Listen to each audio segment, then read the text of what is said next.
Hello, best ever listeners, and welcome to the best real estate investing advice ever show. I'm Theo Hicks, and today we'll be speaking with Beth Azor. Beth, how are you doing today? I'm doing great, Theo. Thanks for having me.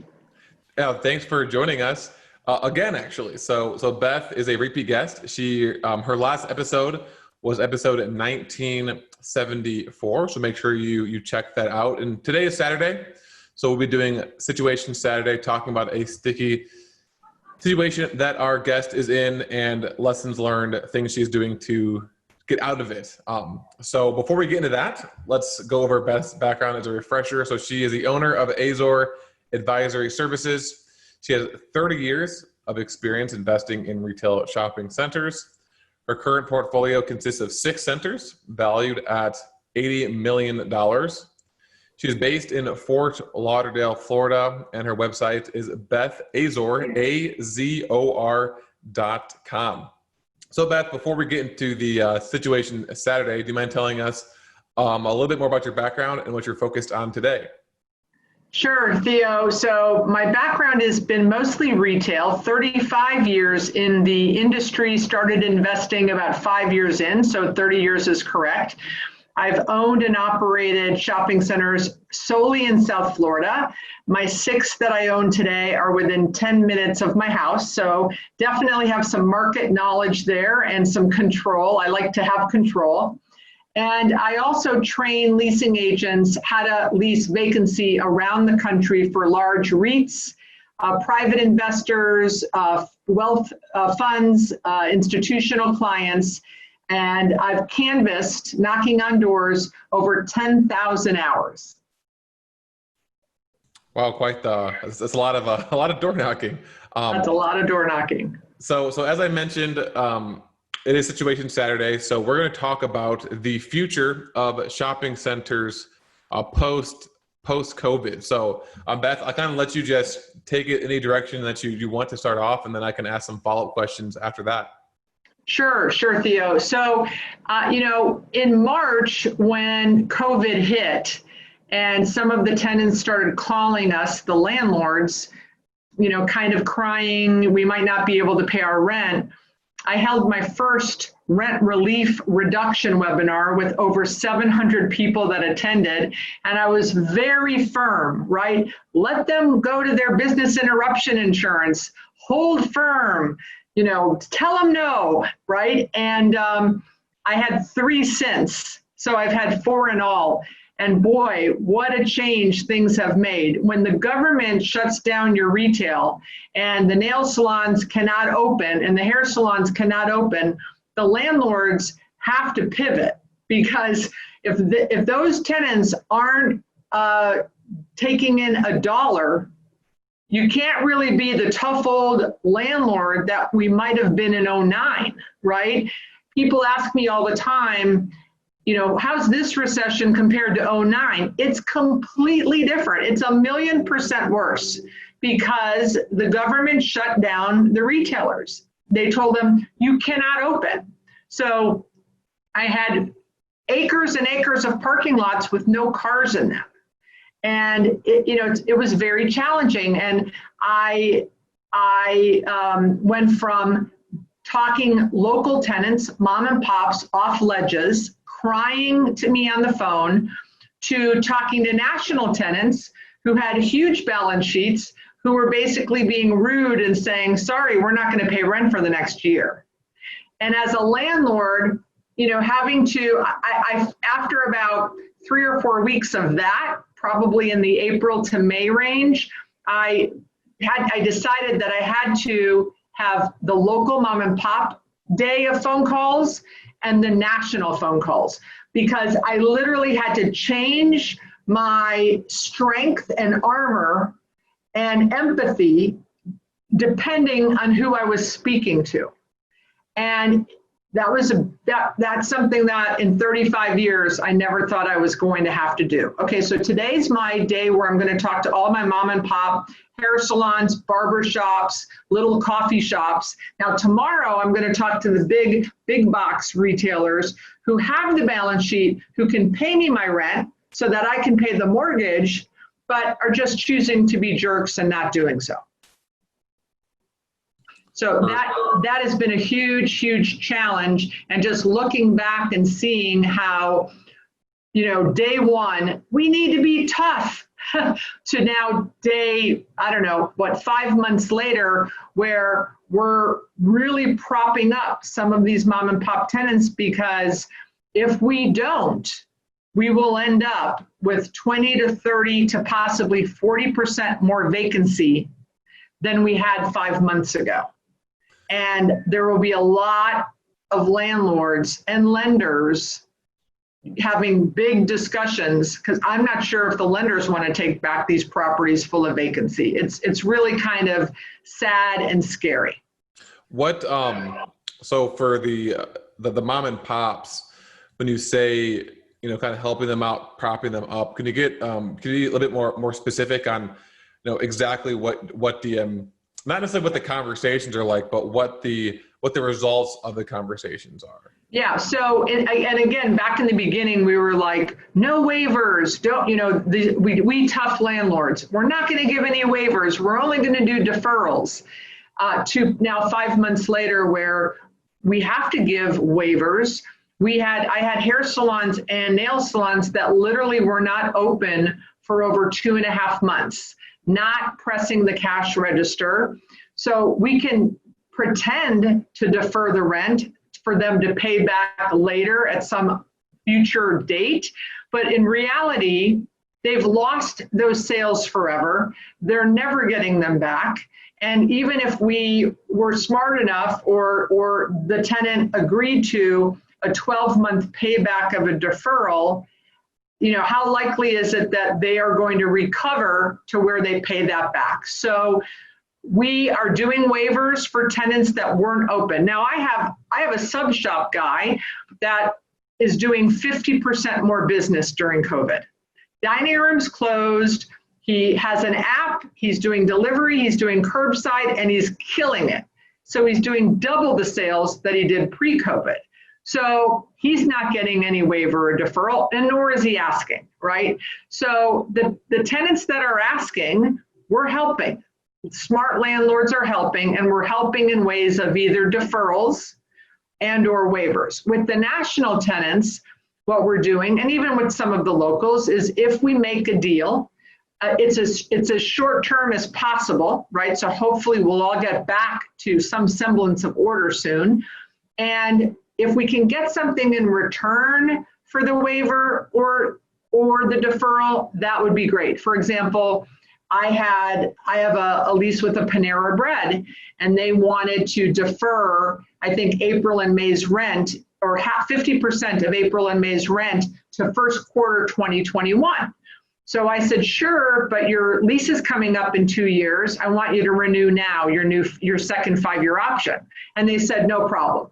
So I got a new, now I have a 7-year lease left, which is great for me. And all I did was kind of be their short-term lender, right? Where I just postponed getting my rent till first quarter 2021. And then in order to kind of get the information to know what this is more for the mom and pops, to know what situation that they're in. Is that what you're talking about? Your phone calls and kind of getting an idea of where they're at, what they can do, so you can figure out what the best course of action is? That, and then requesting their sales reports. So actually knowing what they've done, and and there are some tenants that maybe, like the nationals, some don't report, and there's this new tool called Geofencing, which is mobile data. And I've had some national tenants reach out and say, we're doing horribly, the worst in the chain. And then you can pull up the geofencing tool and actually see that their traffic is back to where it was pre-COVID.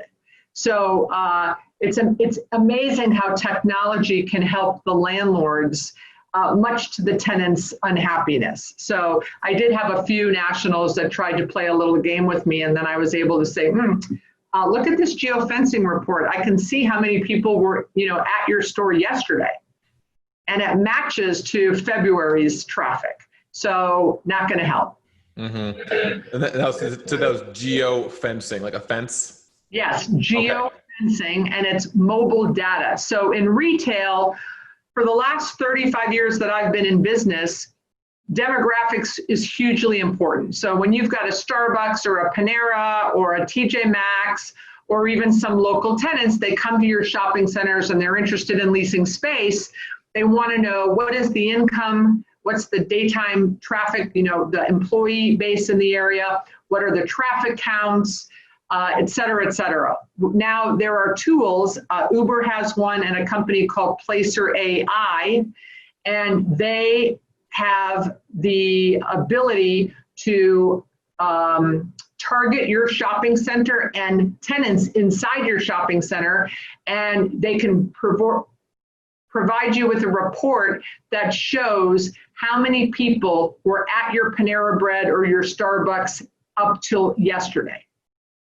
Wow, that's crazy. It's crazy. And demographics for the last 35 years were always based on census data, which is only done every 10 years. So for us to be in the retail industry, to be using census data today that's based on 2010 in South Florida is completely full of errors.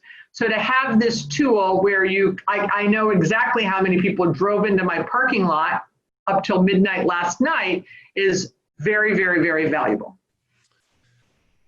Perfect. So we talked about kind of what you're going through right now. What is your, and again, I know this is probably an impossible question, but I'll position it to say, what are your expectations for shopping centers moving forward, both from the perspective of your existing portfolio and then kind of what your plan is to whether acquire or get rid of some of your existing portfolio?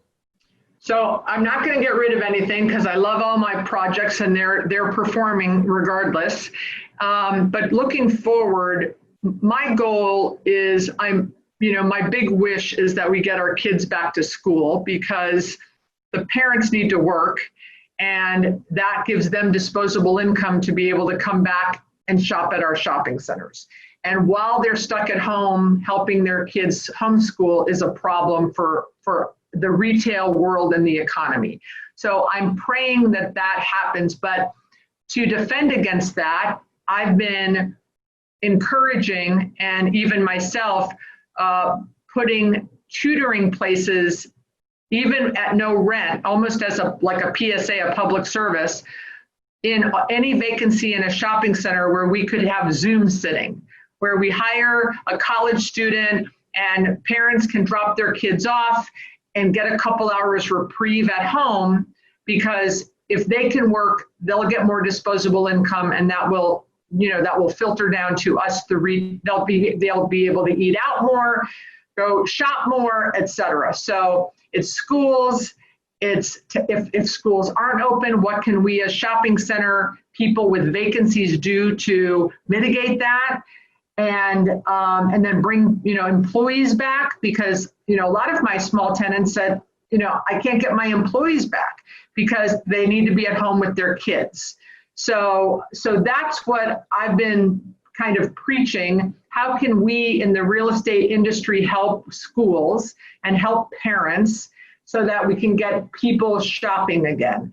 I'm predicting of the 30% of the malls in our world have closed, our indoor malls. And I'm predicting that 50% of those never reopen.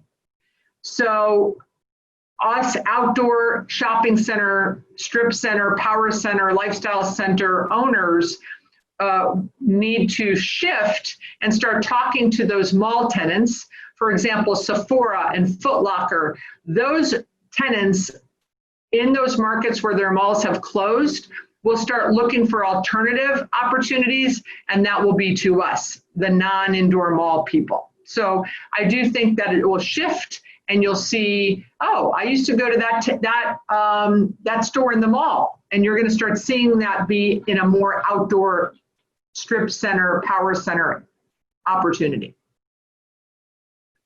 And then what about a buying? So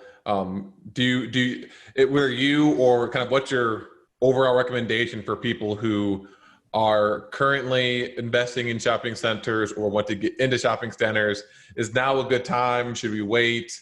Should we not invest? What would you say back to that? I think that in the next year to two, there will be a lot of opportunities, especially with CMBS loans, because as all of our community lenders have worked with us as our tenants didn't pay, the CMBS lenders did not. So if you have a loan with a CMBS, a commercial-backed security mortgage, there was no deals made. And I think that if the tenants don't make it, there will be a lot of CMBS loans going into default, and those will be opportunities. So for my recommendation to anyone that's listening that would like to invest in retail is retail's very community neighborhood based. Like I said, my 6 centers are within 10 minutes of my house. So I know those centers, I know the market, I know the other landlords, and I know the tenants. I shop in these markets.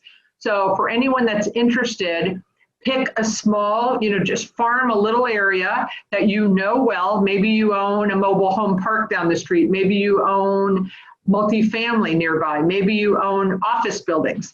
So pick an area that you know and start researching, who owns this property, how much. The more vacancy in the asset, the more likely that that's going to go back to the bank or the lender, and you might have an opportunity to pick that up. And just start talking to retail leasing agents around that property to get information and get knowledge. And if your instinct is this was successful before, it's probably going to be successful again. When I buy, I look for strip centers that are parallel to busy streets. So there's no L-shaped corner spaces. They're just flush to a main street.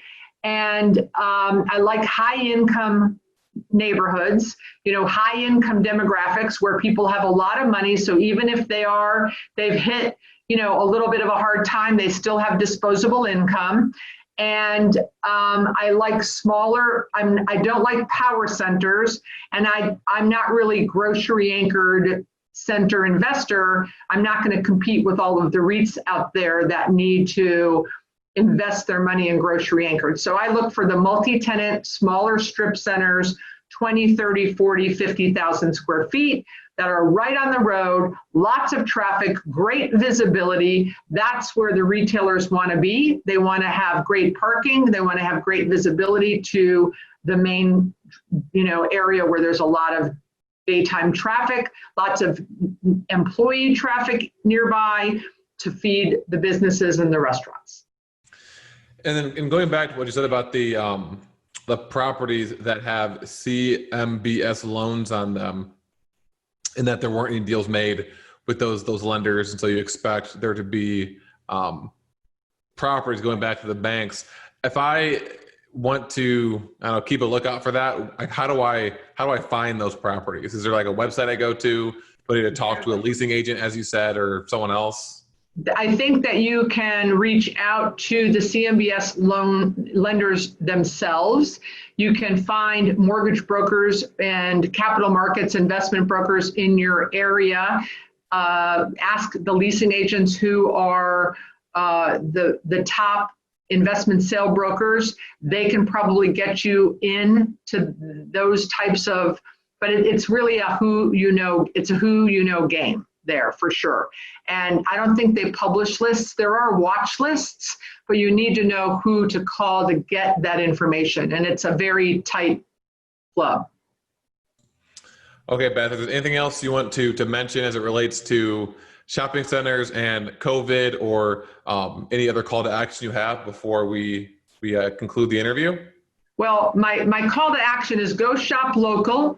Right? Go out and pick up from your local restaurants, shop your local tenants. Those are small businesses who support our economy all across the country. So shop local, love local. And then if you have any other questions or want any more information from me, I have a website called Azor Academy. So www.azoracademy.com. And that has a ton of free information. I have over 150 free videos on YouTube under Beth Azor. So anything about retail leasing, you can find all of the information at either YouTube, Beth Azor, or azoracademy.com. Perfect. I'm actually following your advice right now. I've got Uber Eats on the way from a local restaurant. So I'm doing what you told me to do. Good job. Already. All right, Beth, well, thanks for joining us again and providing us with your insight into what you've been doing since the onset of the COVID outbreak. You mentioned how you had the biggest takeaway that I got was you had your days where you talked to the mom and pops where, you were more open and listening and sympathetic, and then you put your armor on to talk to the national tenants. And you mentioned this, that you weren't necessarily just listening, but you were also confirming what you were hearing. With the mom and pops, it was by requesting these sales reports to confirm that their revenue had actually gone down or was non-existent. And then you mentioned the technology called geofencing to check the mobile data at some of your national tenants who claim to have a reduction in traffic, whereas in reality they didn't. And then you mentioned some of the things that you want to see happen in order to help your residents, people going back to work. How you mentioned how you're putting up free tutoring in some of your vacant units. And then you also mentioned that you think that a lot of the malls that closed down aren't going to reopen. So there's going to be opportunities for shopping center landlords to bring on new tenants that are traditionally in the mall. And you gave some examples of that. And then opportunity-wise, so that in the next few years, you think there'll be a lot of properties that currently have CMBS loans that will be foreclosed on because there weren't any deals made with the lenders and the owners. Then you also mentioned that if you are interested in buying, make sure that you are buying on centers that are parallel to busy streets, high-income neighborhoods. You don't like the power centers. You don't like grocery anchored. And then it's very community and neighborhood based. All of yours are within 10 minutes of each other. So pick an area that you already know well. Maybe you already own property there. Maybe you live there. And then start reaching out, start figuring out who owns those properties, what their vacancy is right now, how they performed pre-COVID. Reach out to leasing agents to get this information to see if it makes sense to buy. So Beth, thanks again for joining us. Best of listeners, as always, thank you for listening. Have a best ever day, and we'll talk to you tomorrow. Thanks, Theo.